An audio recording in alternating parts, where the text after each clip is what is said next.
요즘 고령화로 노인 인구가 늘어남에 따라 생활지원사에 대한 관심 또한 점점 더 증폭되고 있습니다.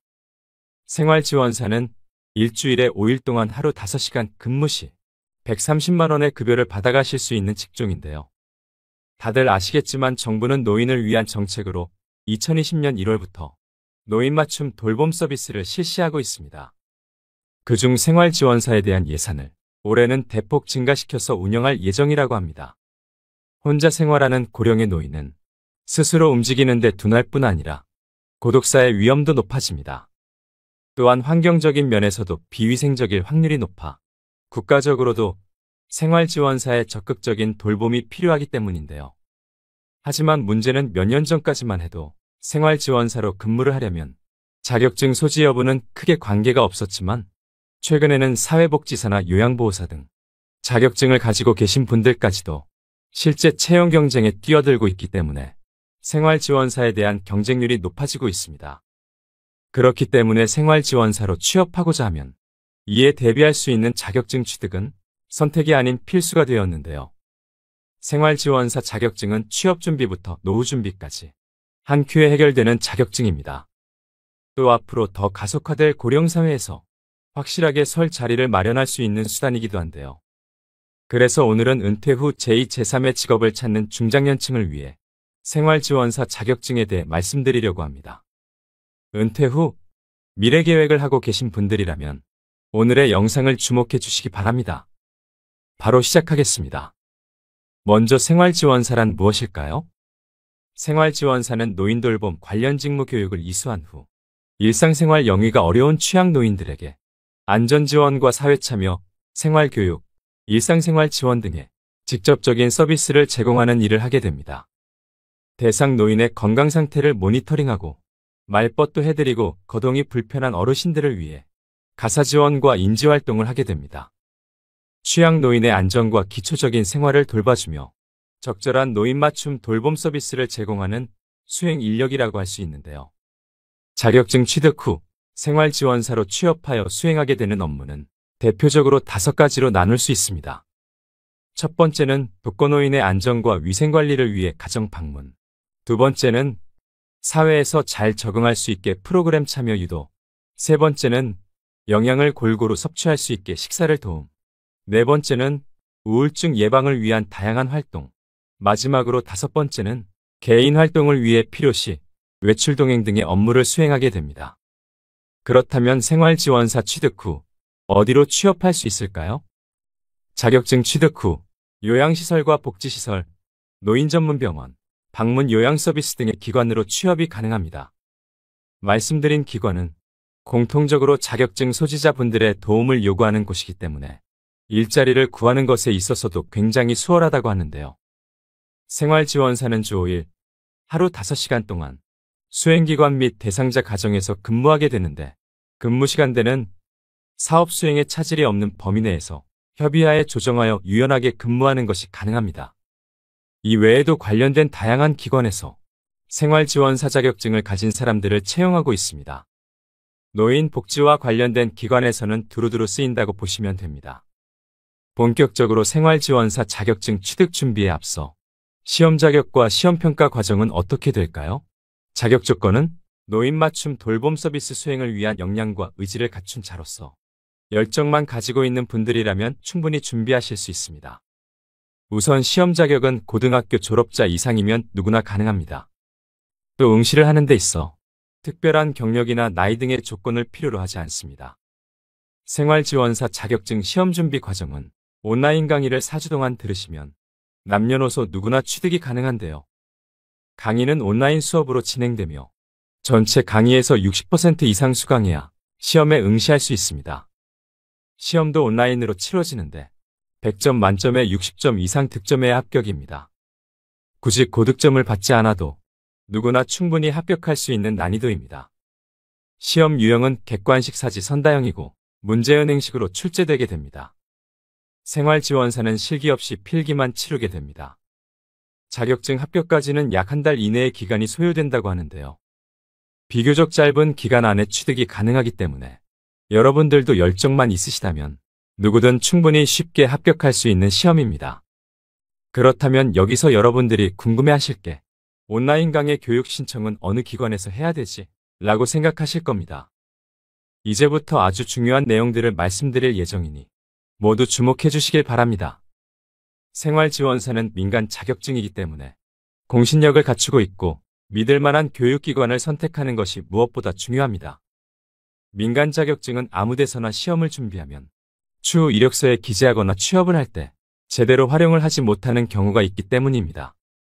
적합한 교육기관의 조건은 한국직업능력연구원에 정식으로 등록되어 있고 고유번호 발급이 가능한지 확인하셔야 됩니다. 이런 부분들을 꼭 확인하시고 제대로 파악하신 후에 학습하셔야 되는데요. 이 모든 조건을 따져본 후 가장 적합한 곳이 바로 교육청 정식 등록 교육기관인 한국자격검정평가진흥원이라는 교육기관입니다. 거기다 더 놀라운 점은 한국자격검정평가진흥원은 회원가입만 하면 생활지원사 자격증 강의를 비롯한 모든 수강료와 시험 응시료를 100% 전액 장학 지원하여 누구나 경제적 부담 없이 원하는 자격증을 공부하고 취득할 수 있도록 다방면으로 돕고 있는데요. 이처럼 생활지원사 강의가 필요한 사람들에게는 매우 이득이 되는 교육원이므로 여러분들에게 적극 추천드립니다. 또한 석박사급의 10년에서 20년 경력의 전문 교수진을 섭외해 귀에 쏙쏙 들어오는 명쾌한 강의력으로 합격 노하우를 전수해 주십니다. 교수진들의 강사 경력이 탄탄해서 믿고 공부하실 수 있습니다. 한국자격검정평가진흥원에서 진행하는 생활지원사 자격증 온라인 강의는 총 23강으로 이루어져 있습니다. 23강이라고 하면 수강하실 게 많게 느껴져서 그 많은 걸 언제 다 듣지 라고 생각하실 수도 있지만 강의당 시간이 20분 내로 짧아서 하루에 3강씩 들어도 1시간 정도밖에 되지 않습니다. 생활지원사 커리큘럼은 다음과 같습니다. 보시다시피 접근하기 어려운 내용이 아니기 때문에 부담 없이 수강하실 수 있습니다. 한국자격검정평가진흥원의 강의는 이론 위주의 수업이지만 듣다 보면 어떤 식으로 문제가 출제될지 유추할 수 있을 만큼 이해하기 쉽게 설명하고 있는데요. 또한 강의와 함께 수업에 필요한 교환과 기출문제도 제공하고 있어 문제 유형을 한눈에 파악할 수 있게 해주고 그날 배운 학습을 바로바로 테스트해 볼 수 있게 구성되어 있습니다. 시험 난이도는 얼마나 많은 기출문제를 반복해서 풀며 문제 유형을 파악했는지에 따라 사람마다 다르게 체감될 텐데요. 따라서 과정이 설령 어렵게 생각되더라도 차근차근 반복해서 듣다 보면 누구든 무리 없이 쉽게 이해하실 수 있습니다. 쉽게 말해 시험을 거의 바로 앞두고 있다면 기출문제를 반복적으로 풀며 생활지원사 시험에 대비하시면 됩니다. 다음으로 한국자격검정평가진흥원 홈페이지에서 수강 신청하는 방법을 화면을 함께 보시면서 설명드리도록 하겠습니다. 아주 간단하니 천천히 잘 따라오시면 되겠습니다. 한국자격검정평가진흥원 홈페이지에 접속하시게 되면 보이는 첫 페이지입니다. 먼저 회원가입을 해주셔야 됩니다. 회원가입 후 메인 페이지의 추천과정 목록을 보시면 생활지원사 탭이 있습니다. 들어가셔서 맨 아래로 스크롤을 내리셔서 수강 신청 버튼을 클릭합니다. 조양희 교수님이 진행하는 생활지원사 1급 과정이 보이실 텐데요. 과목 선택하기에 체크해 주시고 선택 과목 1개 수강 신청을 클릭하시면 됩니다. 그럼 수강 신청이 완료되었습니다라는 창이 뜨는데 나의 강의실 바로가기 버튼을 누르셔서 강의를 수강하시면 됩니다. 온라인 강의 수강 시 핸드폰으로도 언제 어디서든 자유롭게 수강이 가능하기 때문에 틈틈이 학습이 가능합니다. 그렇다면 시험 일정은 어떻게 될까요? 생활지원사는 온라인 강의에 출석률 60% 이상 충족 시 응시 자격이 생기게 되는데요. 언제든 원하는 장소와 시간 날짜에 시험을 볼 수 있습니다. 공부 일정을 오로지 나의 스케줄에 맞출 수 있어서 편리하죠. 생활지원사의 합격률은 98% 정도이기 때문에 누구든 무난하게 합격 가능한 수준인데요. 따라서 시험이라고 해서 질에 겁먹을 필요도 없고 한국자격검정평가진흥원의 시험 과정만 잘 따라오신다면 무리 없이 합격하실 수 있습니다. 한국자격검정평가진흥원 홈페이지에는 생활지원사 자격증 외에도 노인심리상담사, 노인운동지도사, 간병사 등 실버 관련 직업에 도움되는 미래의망 자격증도 모두 무료로 수강하실 수 있습니다. 또한 나는 자격증은 굳이 필요 없고 교육만 받고 싶다고 하신다고 해도 강의료 없이 무한 교육을 받을 수 있으니 상당히 유용한 시스템입니다. 마지막으로 생활지원사의 월급과 앞으로의 전망에 대해 말씀드리겠습니다. 생활지원사는 보통 주 5일, 하루 5시간 근무 시 2023년 기준 월급여가 125만 4,450원이었습니다. 올해는 최저임금이 상승함에 따라 130만 원 선으로 예상하고 있습니다. 연봉으로 환산 시 약 1,550만 원 정도를 수령하게 되는데요. 하루 근무 시간은 근무하는 곳에 따라서 달라지겠지만 일과 삶의 균형이 좋은 편이기 때문에 노후의 제2, 3의 직업으로 삼기에 좋다고 얘기할 수 있습니다. 실제 업무를 하고 계신 분들의 이야기를 들어보면 시간을 자유롭게 활용할 수 있으므로 오히려 이런 부분에 대해 긍정적으로 평가하는 경우가 많았습니다. 현재 매년 노인 인구 급증에 따라 노인 돌봄 서비스 이용자도 증가하고 있지만 이들을 돌볼 생활지원사가 턱없이 부족한데요. 실제 전국적으로 노인 돌봄 서비스 이용자는 매년 늘어나고 있는 추세입니다. 그래서 정부에서는 생활지원사 예산을 대폭 늘리고 있습니다. 국가 차원에서도 생활지원사가 하는 업무에 대한 제도 개선은 물론이고 새롭게 신설하는 부분도 늘어날 예정이라고 하니 전망에 대해서는 걱정할 필요가 없겠습니다. 자격증을 소지하지 않은 상태라고 해도 업무를 수행함에 있어서는 무리가 없지만 취업에 유리하기 위해서는 생활지원사 자격증 취득은 확실한 방법입니다. 오늘의 영상 어떠셨나요? 고령화 인구가 점점 늘어가고 있는 상황이기에 이와 관련된 일자리를 대비할 수 있는 자격을 갖추고 있다면 퇴직 후 확실하게 설 자리를 마련할 수 있다는 생각이 드는데요. 자격증을 미리 취득해두면 어느 정도 노후 대비가 되는 것이기 때문에 늦기 전에 합격을 위해 준비하셔야 합니다. 사람이 반드시 해야 하는 일은 로봇으로도 대체되기 어렵기 때문에 생활지원사라는 직업은 앞으로도 없어서는 안 될 전문 인력이 될 것이라는 강한 확신이 듭니다. 은퇴 후 미래에 대해 고민하고 계셨던 분들이 계시다면 제2의 직업으로 생활지원사는 어떠실까요? 오늘도 노후의 지혜와 함께 해주셔서 감사드립니다. 황금빛으로 무르익어가는 여러분의 지혜로운 인생을 언제나 응원합니다. 인생을 살다 보면 세상이 꼬인 것처럼 모든 일이 풀리지 않는 시기가 있는데요. 반대로 인생에서 무엇을 하더라도 성공을 거두는 시기가 존재하는데 이를 두고 대운이 들었다는 표현을 사용하곤 합니다. 평소 대부분의 사람들은 힘든 시기를 겪을 때면 나에게는 운이 언제 오는 걸까? 혹시 운이 지나갔나? 내 인생은 그냥 이렇게 살다가 끝나는 건가라고 생각하실 겁니다. 이런저런 걱정들로 지금도 밤잠을 못 이루고 눈물로 세월을 보내시는 분들이 많으실 텐데요. 이럴 때 정말 대운이라도 찾아와서 내 인생이 활짝 펴졌으면 얼마나 좋을까요? 하지만 이제 걱정 붙들어 매시라고 말씀드리고 싶은데요. 바닥을 친 이후에는 반드시 올라갈 일만 남아 있습니다. 불운에서 호운으로 바뀔 때는 1년에서 3년 정도 인생에서 가장 힘든 시기를 보내게 됩니다. 즉 극적으로 운이 바뀌는 징조가 생긴다고 하는데요. 새로운 환경과 새로운 사람을 만나게 되고 이직이나 이사를 하게 되는 등 대운이 움직이는 시기에는 내가 움직이지 않더라도 상황이 나를 움직이게 만듭니다. 노력한 것 이상의 성공이 따르고 노력한 것 이상의 돈이 따르게 됩니다. 대운은 10년에 한 번 바뀌는 운입니다. 즉 10년 동안의 내 인생의 방향성을 의미하는데요. 지금 상태가 숨 막히게 힘들고 최악의 상태라고 느껴지신다면 대운을 맞이하는 마지막 시련을 준다는 것을 알아차리시고 이 시기를 잘 버티셔야 합니다. 우리가 일상 속에서 만나는 얼핏 보이는 징조들을 알아차리고 해석할 수 있다면 절망하고 좌절할 필요가 없습니다. 절대 예고 없이 대운은 들어오지 않습니다. 그래서 오늘은 살면서 반드시 알아차리셔야 될 대운이 들어오는 징조 7가지에 대해 알려드리겠습니다. 말씀드리는 대운의 징조를 잘 숙지하셔서 인생의 대복을 놓치지 않으시길 바랍니다. 다만 대운이 들어온다고 해도 이를 활용할 수 있는 건 여러분의 노력에 달렸다는 사실을 명심하셔야 됩니다. 바로 시작하겠습니다. 대운이 들어오는 징조 첫 번째는 내 주변 사람들이 바뀌기 시작합니다. 내가 가까이 지내는 나의 주변 사람들은 내 인생에 매우 중요한 요소인데요. 그래서 운명학을 연구하는 분들이 공통적으로 주장하는 한 가지는 운이 바뀌는 시기가 되면 내 주위의 사람이 바뀐다는 것입니다.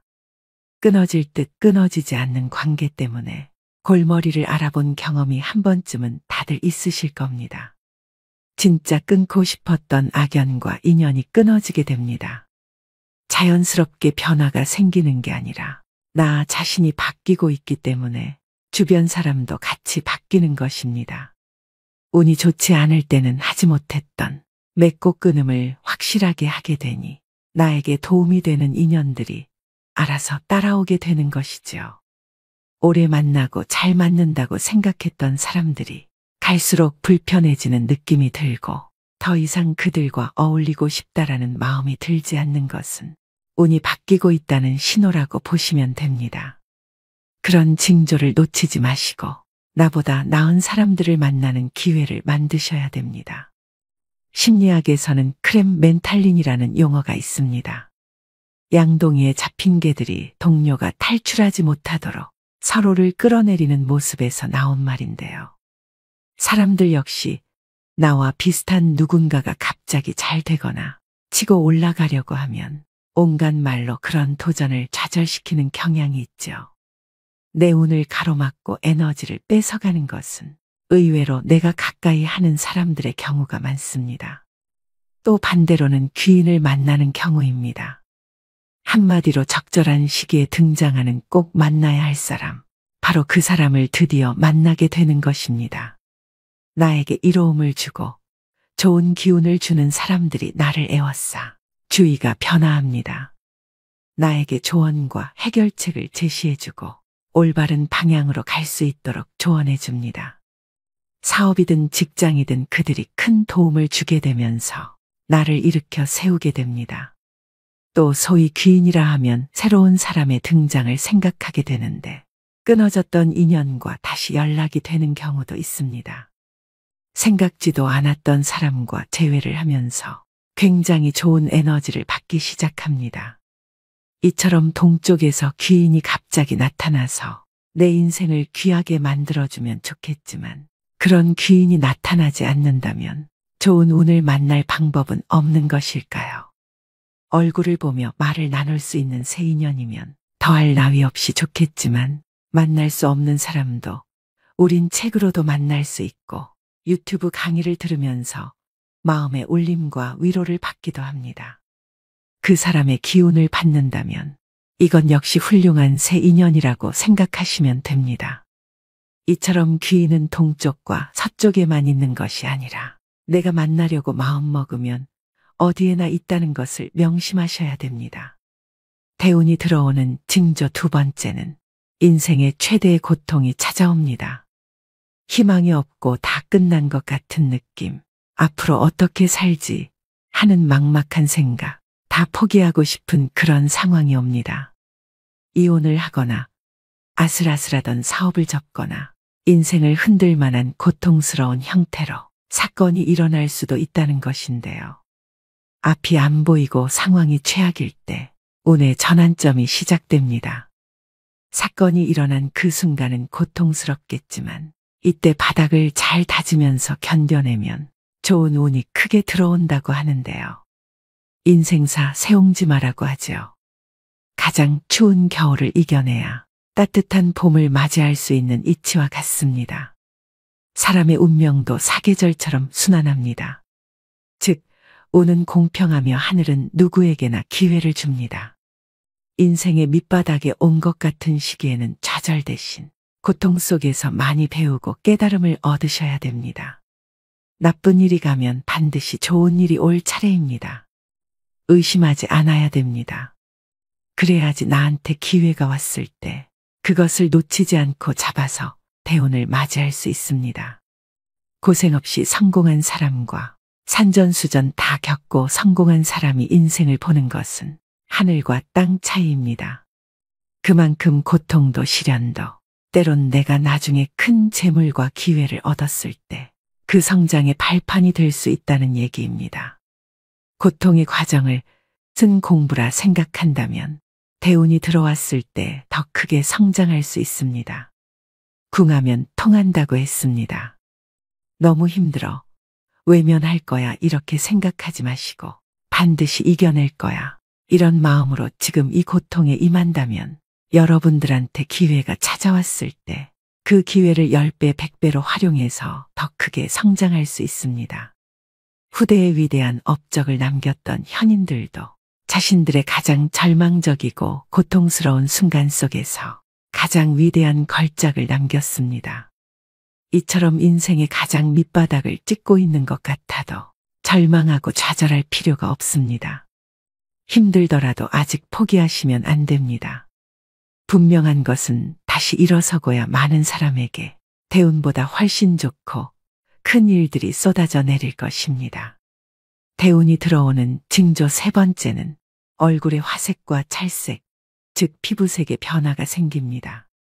평소에는 피곤에 찌들어 있거나 검고 탁한 얼굴빛이었는데 어느 날 갑자기 얼굴에 화색이 돌고 윤기가 납니다. 본인은 크게 느껴지지 않아도 주변에서 얼굴이 좋아졌다, 인상이 폈다 등의 말을 부쩍 많이 듣게 되는데요. 컨디션이 좋아지니 긍정적인 생각에 자주 웃게 되고 상대방이 나에게 자랑하듯 말해도 웃으면서 여유 있게 듣게 됩니다. 꼬인 마음 상태가 없어지니 나를 돌아볼 수 있는 시간도 충분히 가질 수 있게 됩니다. 그럴 때 좋은 운이 찾아옵니다. 또 운의 방해 세력인 점이나 상처, 기미 주근깨 이런 것들이 차츰 옅어지게 되고 이마, 양광대, 코, 턱이라고 불리는 오악이 빛나게 됩니다. 여러분, 얼굴은 마음의 심상입니다. 내 마음이 평온하다면 얼굴의 표정이나 피부색으로 바로 표출되죠. 이마에서 빛이 나고 얼굴에서 광채가 나면 대운이 들어오는 신호라고 보시면 됩니다. 지금 거울을 봤는데 얼굴색이 어둡고 안 좋아. 어떻게 해야 되지? 라고 생각하실 수 있습니다. 이럴 땐 화장으로 커버하시면 됩니다. 화장이라는 것은 내 인상을 좋은 인상으로 바꿔줄 수 있는 보안술이라고 생각하시면 됩니다. 얼굴이 칙칙하고 새카맣다고 그냥 놔둘 게 아니라 화장으로 커버하시고 입술에 립스틱이라도 발라서 혈색을 돌게 하셔야 복이 들어옵니다. 대운이 들어오는 징조 네 번째는 주변 환경이 바뀝니다. 자신이 주로 생활하는 생활 환경의 변화로 이사, 이직, 부서 이동 등 예기치 않게 주변이 바뀌어야 하는 일이 일어나게 됩니다. 환경이 저절로 내가 원하는 쪽으로 바뀌어주면 가장 좋겠지만 지금 내가 내 주변에 뭔가를 바꾸고 싶다는 생각의 변화가 일어나고 있다면 그것은 좋은 운으로 바뀌는 징조가 될 수 있는데요. 평소와 다를 바 없는 방인데 갑자기 지저분해 보여서 물건을 정리하고 싶다는 생각이 들거나 갑자기 금연을 하겠다는 마음을 먹거나 갑자기 운동을 하고 싶다라는 생각이 듭니다.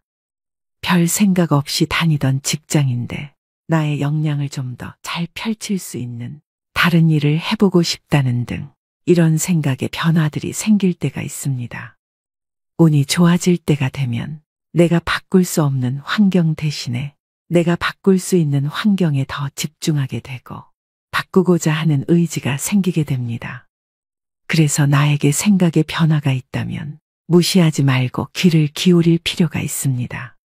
바꾸고 싶은 마음이 드는데도 익숙한 환경에서 떠나는 것이 불안해서 애써 그 느낌을 무시하고 실행에 옮기지 못하는 사람들도 정말 많은데요.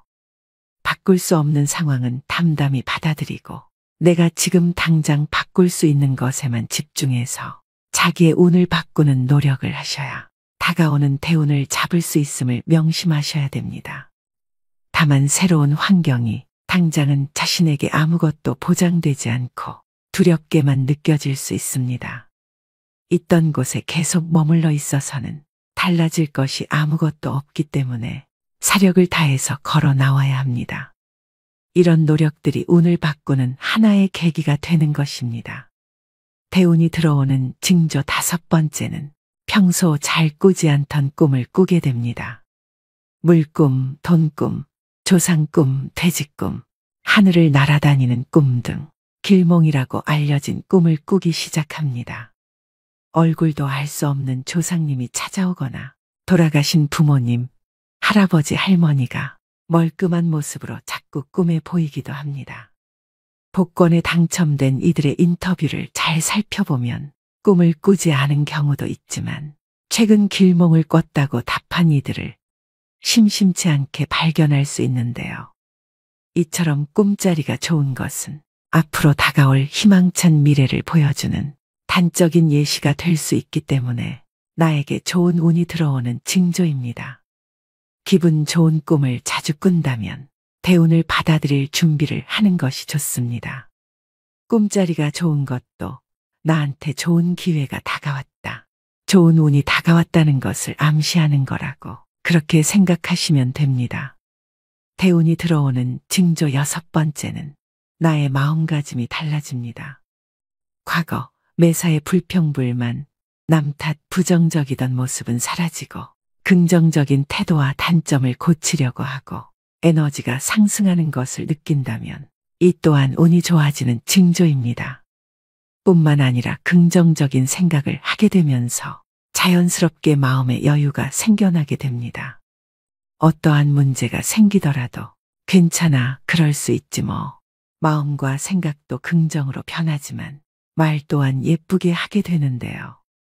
여유로워지기 때문에 내 자신을 돌아볼 수 있는 시간을 자연스레 갖게 되는 것입니다. 나 스스로를 돌본다고 하죠.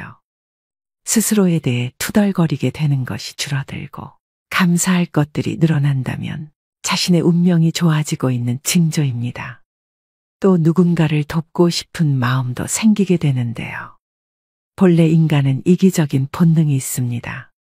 누군가를 도와주기보다는 본인의 욕심이나 성취를 위해 이용하는 이들이 대부분입니다. 하지만 대운이 오기 전에는 마음가짐이 달라진다고 말씀드렸습니다. 누군가를 돕고 싶은 선행의 마음이 생긴다면 하늘이 나에게 행운을 내려줄 것이라고 생각하고 마음껏 도우시면 됩니다. 반면 운이 나쁠 때는 저 사람 때문에 일이 너무 안 풀려, 저 녀석 때문에 내가 이렇게 망가졌어 라고 생각하게 되는데 이런 상태에서는 절대 운이 들어오지 않습니다. 그런 마음을 버리시고 모든 문제는 다 내 안에 있다는 것을 깨닫고 자신부터 바꾸려고 노력하기 시작할 때 비로소 변화가 시작됩니다. 이럴 때는 내가 운이 아직 안 왔구나, 마음 수양을 더 해야겠다, 그렇게 생각하시면 됩니다. 대운이 들어오는 징조 마지막 7번째는 건강이 안 좋아지면서 잔병치레를 하게 됩니다. 살다 보면 갑자기 몸이 아파질 때가 있으실 겁니다. 그럴 때는 왜 나에게 이런 아픔이 오지? 라고 의아해하기 쉬운데 생각을 조금 바꿔서 나에게 좋은 운이 오려고 다시 더 높게 상승하기 위해서 내가 지금 잠시 바닥을 딛고 있는 중이구나라고 생각하시면 됩니다. 이렇게 갑자기 몸이 아플 때는 운이 새롭게 바뀌는 징조로서 계절로 치자면 겨울에서 봄으로 바뀌는 때라고 생각하시면 됩니다. 나의 운이 바닥을 치고 다시 상승하고자 하는 때이므로 이때의 아픔을 잘 극복하고 이겨내시면 운이 더 좋게 바뀌게 됩니다. 10년 대운이 들어오는 징조 7가지에 대해 말씀드렸는데요. 위와 같은 징조들이 하나 둘 생기고 삶이 힘들어지는 듯한 느낌을 계속 받게 됩니다. 이는 인생이 꼬이는 게 아닙니다. 큰 운이 들어오기 전 전환점을 맞이하기 위해 나를 괴롭히던 일들이 조금씩 정리되어가는 과정입니다. 대운은 후천적으로 운행되는 기륭의 흐름이기 때문에 사람의 운이 좋거나 나쁘다는 것은 대운의 흐름을 말합니다. 즉, 사주 자체는 크게 부귀할 격국이라 할지라도 대운이 불길하면 평범하게 지내게 되고 길한 운이 들어오면 대길하여 성공하게 되는 것인데요. 사주가 아무리 좋아도 대운보다는 못하다는 말이 있습니다. 그만큼 운이 차지하는 비중이 크다는 말이고 사주의 내 기둥을 자동차에 비교한다면 대운은 자동차가 다니는 길과 같다고 보시면 됩니다. 대운의 시기를 잘 이용해 대성한 사람들은 한결같이 똑같은 말을 합니다. 운이 좋았어요. 항상 말씀드리는 얘기지만 나는 운이 좋은 사람이라고 자주 말하시고 생각하셔야 됩니다. 사람은 생각하는 대로 살게 됩니다. 지금은 아무리 길이 안 보이고 힘든 시기라도 극복하고자 하는 마음만 먹으신다면 인생은 어떻게든 긍정적으로 변하게 되어 있습니다. 하지만 운이 좋지 않은 사람들은 생각하는 것, 선택하는 것, 행동하는 모든 것들이 전부 자신에게 해로운 것들이고 기회가 와도 못 잡는 경우가 대부분인데요. 영국의 맥크리 교수는 사람들이 행운을 어떻게 만나는지 연구했습니다. 그가 찾아낸 결론은 행운은 절대 우연히 일어나지 않는다는 것인데요. 자신의 범위를 좁게 한정짓지 않고 시야를 넓히는 사람일수록 낯선 것에 저항하지 않고 새로운 가능성을 열어놓은 사람일수록 행운을 만날 확률이 높아진다는 것을 발견했습니다. 신에게 날마다 기도하던 사람이 생활고로 더 이상 못 살게 되자 자살하기 전에 하나님께 욕을 했다고 합니다. 도움을 달라고 그렇게 기도했는데 왜 자신이 빈곤에 허덕이게 하느냐고 말이죠. 그 욕을 들은 신이 나타나서 이렇게 말했다고 합니다. 나는 너의 기도를 들으면서 도와주려고 기다리고 있었는데 너가 뭐라도 해야 어떻게든 내가 도와줄 텐데 아무것도 하지 않으니 도와줄 방법이 전혀 없었다라고요. 주식 한 주 사본 적이 없고 장사 한 번 한 적이 없는데 내가 너를 어떻게 도와줄 수 있겠느냐. 그런 주제의 신을 욕하니까 열이 받아서 나왔다. 라고 하는 우스갯소리가 있습니다. 길에서 금덩이를 주어서 성공하고 싶은 것이 아니라면 내가 할 수 있는 건 뭐라도 하면서 오늘 기다려야 한다는 것입니다. 여러분은 대운이 왔을 때 미리 알고 잘 대처하시고 작은 노력에도 그 이상의 큰 결과를 얻으셔서 앞으로의 남은 여생을 순조롭게 살아가시길 바랍니다. 오늘도 노후의 지혜와 함께 해주셔서 감사드립니다. 황금빛으로 무르익어가는 여러분의 지혜로운 인생을 언제나 응원합니다. 오늘은 조금 무겁지만 우리가 꼭 알아야 할 이야기를 해볼까 합니다. 또 피하고 싶지만 누구도 피할 수 없는 주제이기도 한데요. 제가 평생 동안 들었던 인생의 조언 중에 과연 최고라고 자신있게 꼽을 수 있는 말씀입니다. 세상에 없는 세 가지와 우리가 알고 있는 세 가지, 그리고 우리가 모르는 세 가지에 대해 이야기 나누고 싶습니다. 인생 2막을 살아가고 계신 여러분들, 오늘 영상 끝까지 시청해 주시기 바랍니다. 그럼 바로 시작하겠습니다. 이 세상을 살면 무슨 일이 벌어지든 내가 구애받지 않는 것을 해탈이라고 합니다. 배를 타고 바다에 가면서 파도도 치지 말고 바람도 불지 마라. 이렇게 바라는 것이 아니고 파도야 치려면 쳐라. 바람아 불려면 불어라. 나는 이미 튼튼한 배를 마련해 놓았고 좋은 항해수를 습득했기에 그 정도는 끄떡없다. 마음속에 모든 것을 다 내려놓은 상태. 이런 마음가짐이 해탈입니다. 처음 만났을 때는 남편이 그렇게 착해 보였는데 살다 보면 마음에 안 드는 구석이 있고 내 뱃속에 10달을 품어 나와서 내 마음대로 키운 자식도 클수록 제 마음대로 하려고 합니다. 이렇듯 어떻게 세상 일이 나의 생각대로만 되겠습니까?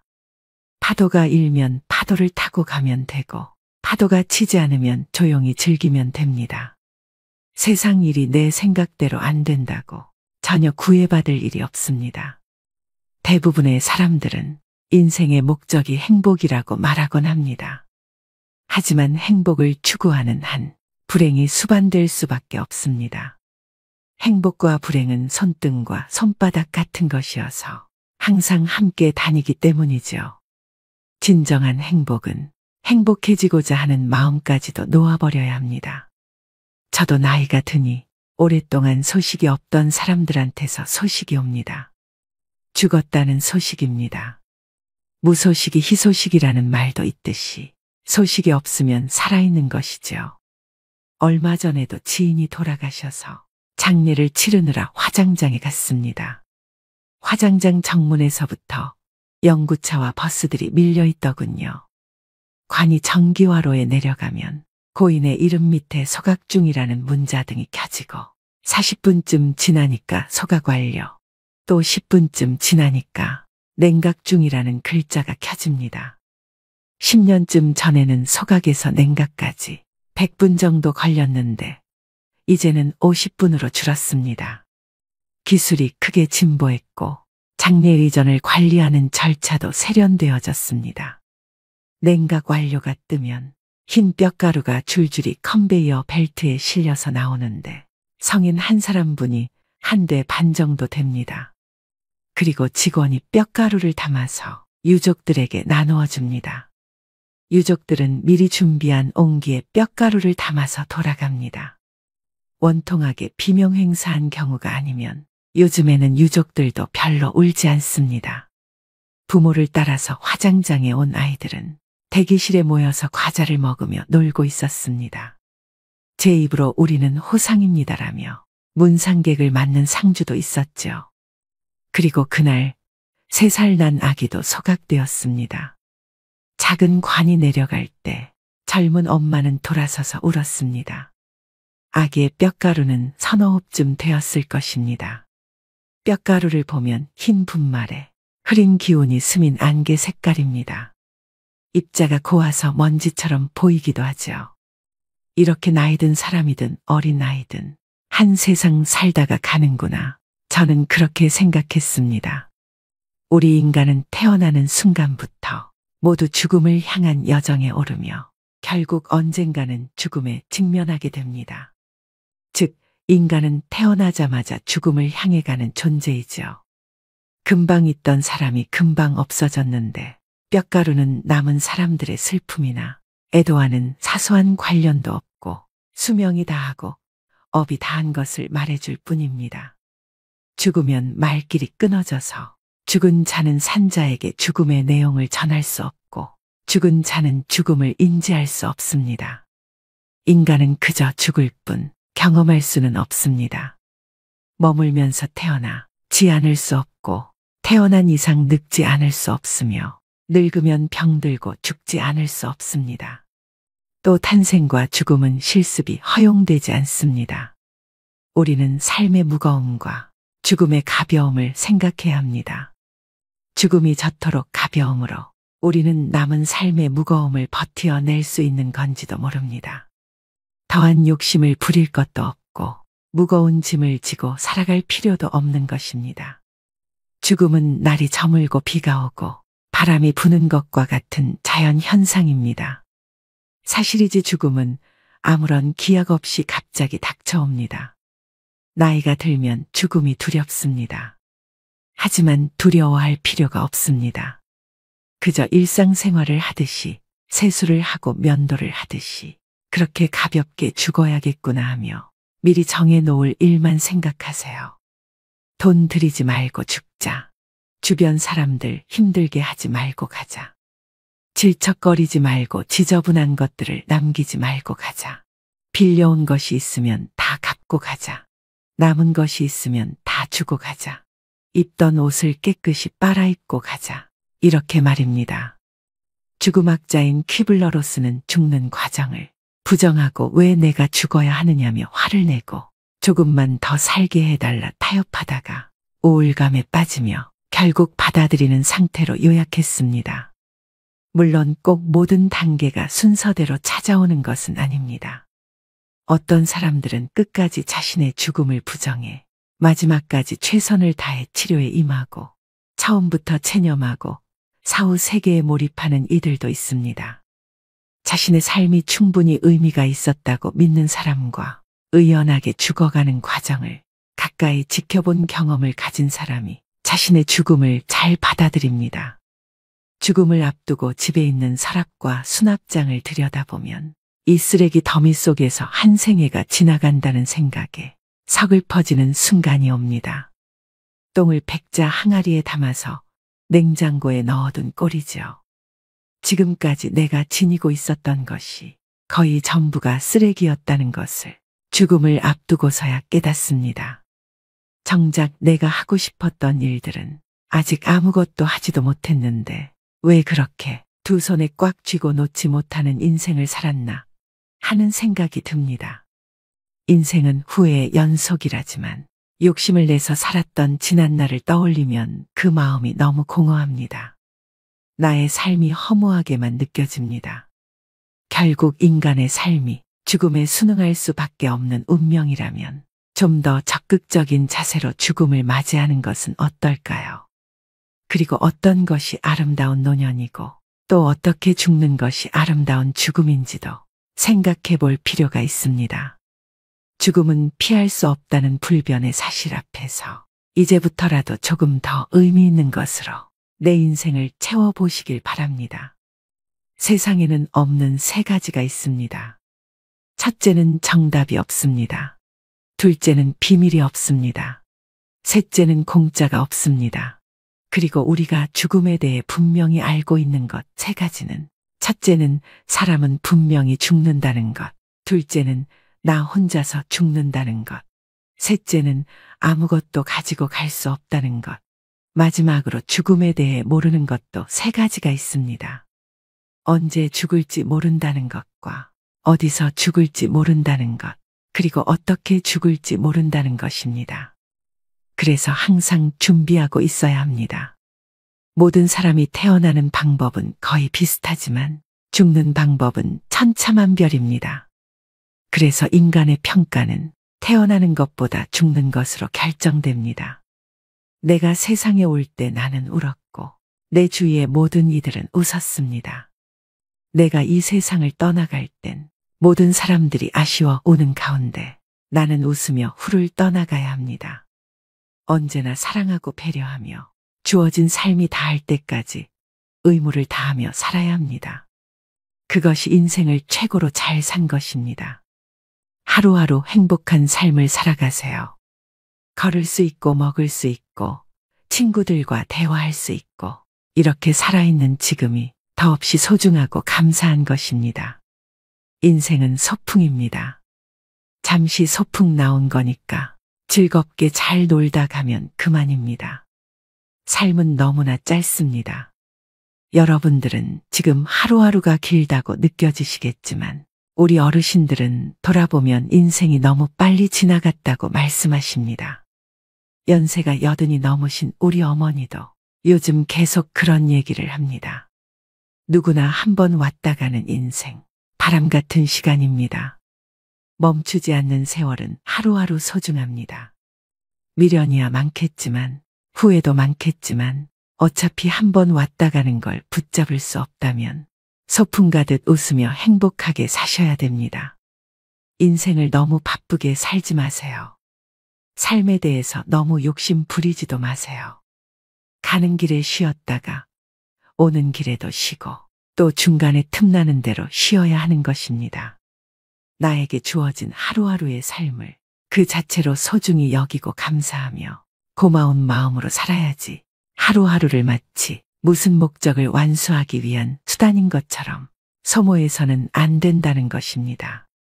인생의 지혜를 깨우친 현인들은 우리에게 소풍을 권했습니다. 우리는 일하러 세상에 온 것도 아니고 성공하려고 온 것도 아닙니다.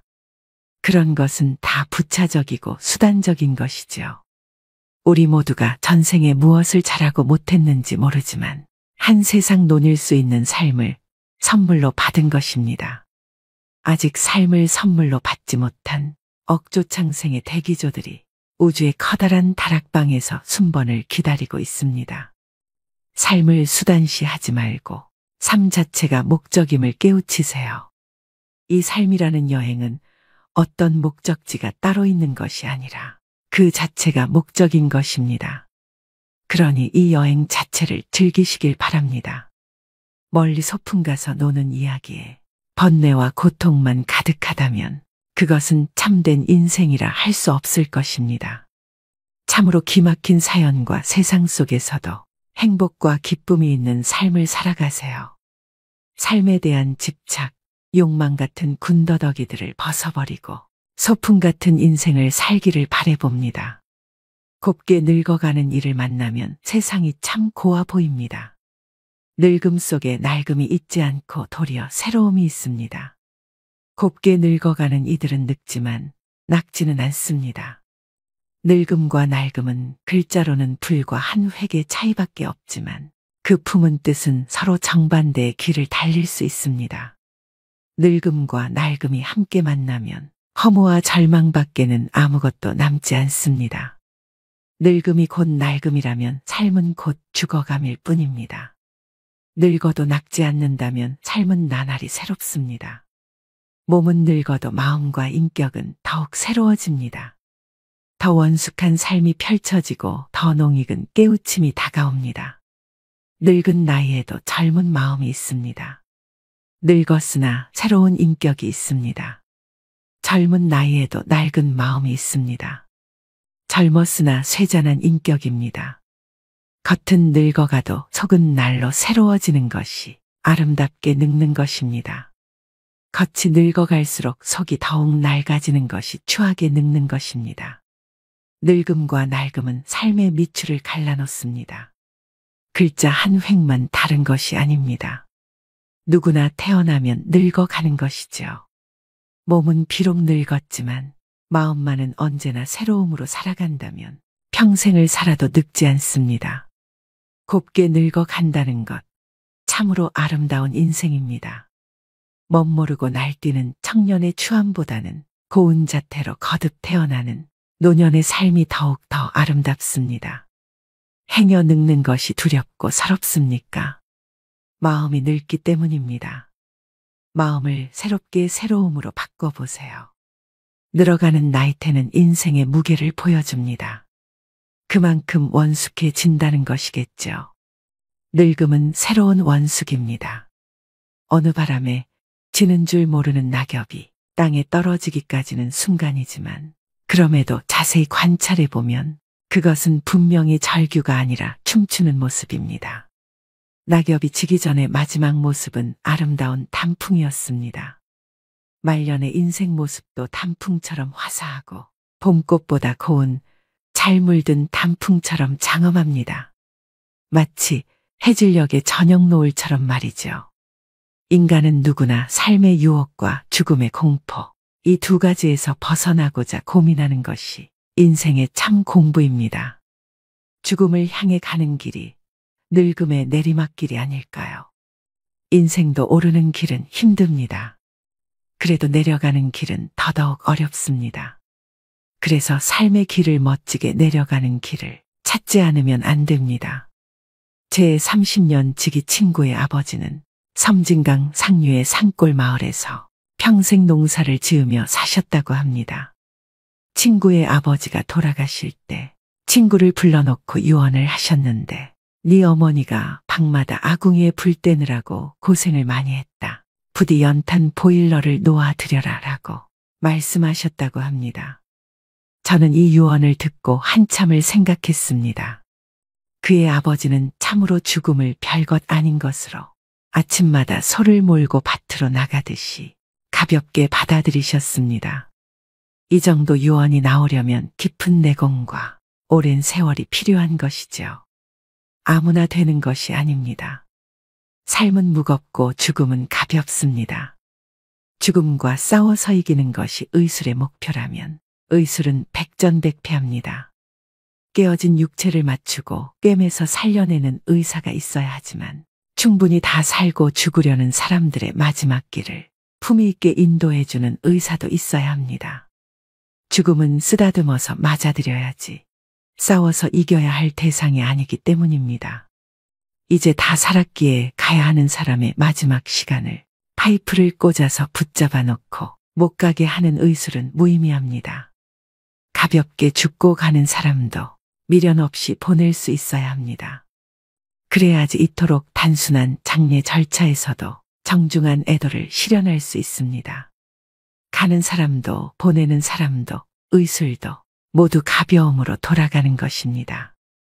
뼈가루를 들여다보면 인생의 의미를 다 알 수 있습니다. 이 가벼움으로 삶의 무거움을 버틸 수 있는 것입니다. 천하를 통일했던 중국의 진시 황제나 애플을 창시하여 억만장자가 된 스티브 잡스, 영원히 북한을 통치할 것 같았던 김일성, 그들은 모두 이 세상을 떠났습니다. 삼성그룹의 이건희 회장도 병상에 누워있다 결국 고인이 됐습니다. 여러분은 이렇게 화려하게 살다가 떠나간 사람 중 누가 부럽나요? 천천히 걸어도 빨리 달려도 우리에게 주어진 시간은 오직 한 세상입니다. 덜어는 조금 살다가, 덜어는 오래 살다가 우리는 결국 가야 할 곳으로 떠나갑니다. 소중한 시간을 사랑하고 이해하며 사세요. 우리에게 주어진 둘도 없는 삶. 지난 날을 돌이키며 후회하기보다는 나에게 남은 하루하루를 아름답게 가꾸는 일에 희망을 거시길 바랍니다. 그렇게 행복한 세상이 만들어지는 것입니다. 마침내 바람에게도 돌멩이에게도 보이지 않는 마음에게도 고마움을 느끼며 정다운 사람들과 오붓하게 웃음을 나누면 마음이 부자인 사람이 됩니다. 가져갈 수 없는 무거운 짐에 미련을 두지 마세요. 빈 몸으로 와서 빈 몸으로 떠나가는 인생입니다. 힘들었던 과거, 상처받은 마음, 쓸데없는 걱정까지 모두 후회를 털어버리세요. 아까울 것 하나 없습니다. 힘겹게 이고 지고 안고 있으면 인생이 금방 지치고 힘이 들게 됩니다. 간밤에 꾼 호화로운 꿈도 깨고 나면 모든 것이 허무하고 무상하죠. 어제 꽃피는 봄날도 오늘의 그림자에 가려져 보이지 않는데 지금 두 손에 붙은 미련을 놓아버리고 가벼워지세요. 어차피 떠나가야 할 그 길이라면 그 무거운 짐일랑 다 벗어 던지고 처음 왔던 그 모습으로 편히 떠날 수 있는 삶을 살아가시길 바랍니다. 혹여나 지나간 일에 대한 자책감으로 힘들어하고 계신 분들이 있다면, 다가올 미래에 대한 걱정에 두려운 분들이 있다면 일어나지도 않은 어떤 일 때문에 너무 걱정하지 마세요. 과거에 대한 자책과 미래에 대한 걱정 모두가 현재를 불행하게 만드는 요인이 됩니다. 현재에 집중하세요. 그리고 후회가 없도록 현재를 즐기셔야 합니다. 이 좋지 않은 감정들은 모두 털어버리시고 지금 현재에 집중하는 것이 보다 행복한 삶을 만드는 데 유익할 것입니다. 노후는 삶의 끝이라고 하기보다는 오히려 새로운 삶의 시발점으로 생각하고 이 기회를 슬기롭게 이용하여 행복하게 살아야 하는 것이 노인에게 주어진 특별한 숙제입니다. 있으면 있는 것으로 즐기고 없으면 없는 대로 체념하고 그대로 견디면 됩니다. 마음 졸이며 안달하고 아파할 것이 없습니다. 하루하루가 값진 인생이기에 의도적으로 가치 있는 인생을 살도록 노력하며 의미 있는 삶을 살아야 제2의 선물의 삶을 멋지게 보내는 의미를 다하는 것입니다. 사랑하고 용서하며 감사하고 격려하며 칭찬하고 일을 즐기는 긍정적인 생각은 행복을 선택하는 것이고, 미워하고 시기하며 불평하고 원망하며 앙심을 품은 것은 불행을 자초하는 것입니다. 욕심과 기대는 줄일수록 편해지고 사랑과 감사와 희망은 늘려가야만 더욱 즐겁고 행복해집니다. 소박하고 간결한 삶을 즐기는 것은 행복을 선택하는 것이며 과한 호화로움과 방탕한 생활은 불행의 씨를 키우는 것입니다. 특별한 경우가 아니면 건강도 가난도 자신의 살아온 결과로 인정할 수밖에 없습니다. 자신이 선택한 삶이 오늘의 자신을 만든 것입니다. 행복과 건강은 선물이 아니고 자신의 준비와 노력으로 만들어가는 것입니다. 여러분, 오늘 하루는 어떻게 보내셨나요? 긍정적인 생각으로 오늘 하루를 시작해 보세요. 그 긍정적인 생각이 오늘 하루를 변화하게 만듭니다. 하루에 좋은 생각과 노력이 쌓이면 여러분의 인생은 좋은 인생이 될 것입니다. 오늘 하루도 힘내시고 구독자, 시청자 여러분들을 응원하는 제 마음이 꼭 전달되길 바랍니다. 인생이란 폭풍우가 지나가길 기다리는 것이 아니랍니다. 허붓는 빗속에서 춤추는 법을 배우는 것입니다. 희망을 가지고 사는 사람은 음악이 없어도 멋진 춤을 출 수 있다고 하죠. 희망이란 어떤 일이 잘 되기를 바라는 마음이 아니라 어떤 일도 잘 될 것이라는 믿음의 마음입니다. 내 마음속에 기쁨과 확신이 있을 때 누가 시키지 않아도 열심히 그 삶을 즐기며 행복할 수 있게 됩니다. 어떤 일을 시작하려면 그 일이 반드시 잘 될 것이라는 믿음을 갖는 것이 중요합니다. 여러분은 지금도 잘하고 있고 앞으로도 잘 하실 겁니다. 자기 자신을 믿고 앞만 보고 걸어가시길 바랍니다. 마지막으로 천상병 시인의 귀천을 읽어드리면서 오늘의 영상 마무리하겠습니다. 나 하늘로 돌아가리라. 새벽빛 와 닿으면 쓰러지는 이슬 더불어 손에 손을 잡고 나 하늘로 돌아가리라. 노을빛 함께 단둘이서 기슭에서 놀다가 구름 손짓하면은 나 하늘로 돌아가리라. 아름다운 이 세상 소풍 끝내는 날 가서 아름다웠더라고 말하리라. 오늘도 노후의 지혜와 함께 해주셔서 감사드립니다. 황금빛으로 무르익어가는 여러분의 지혜로운 인생을 언제나 응원합니다.